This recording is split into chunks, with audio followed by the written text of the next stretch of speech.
काल पुणे महानगरपालिकेच्या निवडणुकांसाठी प्रारूप प्रभाग रचना जाहीर झाली. मात्र ही प्रारूप प्रभाग रचना जाहीर झाल्यानंतर कुठेतरी महायुतीत मिठाचा खडा पडलाय का, वाद सुरू झालेत का, याची चर्चा सुरू झाली आहे. कारण राष्ट्रवादी काँग्रेसचे शहराध्यक्ष सुभाष जगताप यांनी या प्रभाग रचनेवरच आक्षेप घेतलाय. नक्की आक्षेप काय आहे त्यांचा आणि त्यांचा निशाणा नक्की कोणावर आहे, स्वतः जगताप साहेब माझ्यासोबत आहेत. काल जी प्रभाग रचना जाहीर झाली त्यामध्ये नक्की आक्षेप तुमचा काय आहे? भाजपने जे प्रभाग सगळे केले त्यामध्ये भाजपचा वर्चस्व दिसतोय?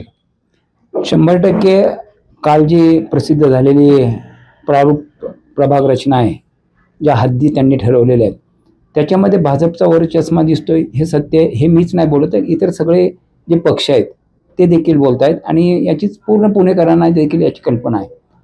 आता वास्तविक पाहता आम्ही महायुतीचे घटक आहोत आणि पुणे शहरामध्ये भाजप आणि राष्ट्रवादी असे दोनच पक्ष आहेत ज्यांची मोठ्या प्रमाणामध्ये नगरसेवक आहेत आणि भविष्यातही निवडून येऊ शकतात. आम्ही लोकसभा विधानसभेमध्ये महायुतीचा धर्म पाळला, त्यांनी देखील महायुतीचा धर्म पाळणं आवश्यक होतं. परंतु आमच्या पक्षातले जे इतर इच्छुक मंडळी आहेत किंवा माजी नगरसेवक आहेत त्यांच्या तक्रारी आहेत की प्रभाग रचना बदलताना आम्हाला योग्य होईल अशा पद्धतीने रचना काय झाल्याचं दिसून येत नाही. त्याच्यामुळं बहुसंख्य माजी नगरसेवक, प्रमुख कार्यकर्ते हे या प्रभाग रचनेला हरकती घेणार आहेत. दुसरा एक महत्त्वाचा भाग म्हणजे पुणे शहरामध्ये जी उपनगरं आहेत त्या उपनगराला विकासाची कामं करण्याला मोठ्या प्रमाणामध्ये वाव आहे, तसं जुन्या पुण्यामध्ये नाही. आणि विकासाची कामं जर तुम्हाला करायची असतील तर त्या भागामध्ये जास्तीचे नगरसेवक देणं गरजेचं आहे. पण आताच्या प्रभाग रचनेमध्ये जुन्या पुण्यामध्ये, ज्याला आपण गावठाण म्हणू, तिथे प्रभागांची संख्या जास्त आहे आणि उपनगरामध्ये मात्र कमी झालेली दिसून येते. हा एक प्रकारे त्या मतदारावर अन्याय आहे असं मला वाटतंय. कारण विकासाची कामं समान प्रमाणात झाली पाहिजे. म्हणजे जसं केंद्र सरकार ज्या वेगाने देशामध्ये विकासाची कामं करतंय, तुम्हाला त्या वेगानेच शहरांमध्ये पण काम करणं गरजेचं आहे आणि अपेक्षित आहे पुणेकरांना. पुणे तर सांस्कृतिक राजधानी आहे, विद्येचं माहेरघर आहे. आज पुण्यामध्ये वाहतुकीची जटिल समस्या निर्माण झालेली आहे. बरोबर. म्हणजे जिथं तुम्ही पूर्वी 15 मिनिटात पोहोचत होता तिथं तुम्हाला 35-40 मिनिटं लागत आहेत. तुम्ही आता हा भाजपवर जो आक्षेप घेतला की भाजपचं वर्चस्व आहे, की भाजपच्या नेत्यांनी म्हणजे स्थानिक असतील आणि वरिष्ठ पातळीवरचे नेते असतील त्यांनी बसूनच हे ठरवलं आणि महायुतीतल्या कुठल्याही घटक पक्षाला संपर्कच केला नाही किंवा विचारलं नाही त्याबद्दल, असं म्हणायचं? आता आम्हाला माहित नाही त्यांनी काय केलंय ते, भाजपने केलंय का प्रशासनाने केलंय हे माहित नाही. पण एकूण चर्चा आहे की भाजपने केलं, भाजपने केलं, भाजपने केलं. चर्चा आहे. तुमचं काय म्हणणं? आम्ही पण ऐकू नाही चर्चा भाजपनेच केलंय म्हणून. हे तुम्हाला तेच म्हणायचं म्हणजे भाजपनेच केले?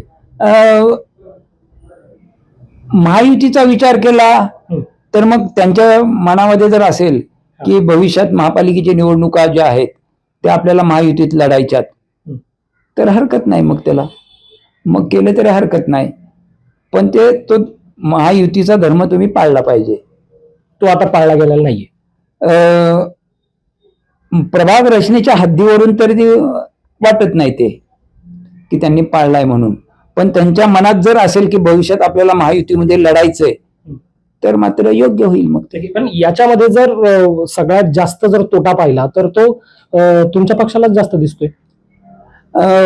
आमच्या पक्षापेक्षा पुणेकरांचा तोटा नाही झाला पाहिजे. प्रश्न हा पक्षाचे किती नगरसेवक आले याला नाही, पुणेकरांना नागरिक सुविधा चांगल्या प्रमाणात मिळाल्या पाहिजेत ही अपेक्षा आहे आमची. पण पुणेकरांवर अन्याय नाही झाला पाहिजे. आता या प्रारूप प्रभाग रचनेच्या हरकती आणि सूचना मागवलेल्या आहेत, त्या विरोधात तुम्ही जाणार आहात का? काही हरकती सूचना नोंदवणार आहात का राष्ट्रवादी काँग्रेस पक्ष म्हणून?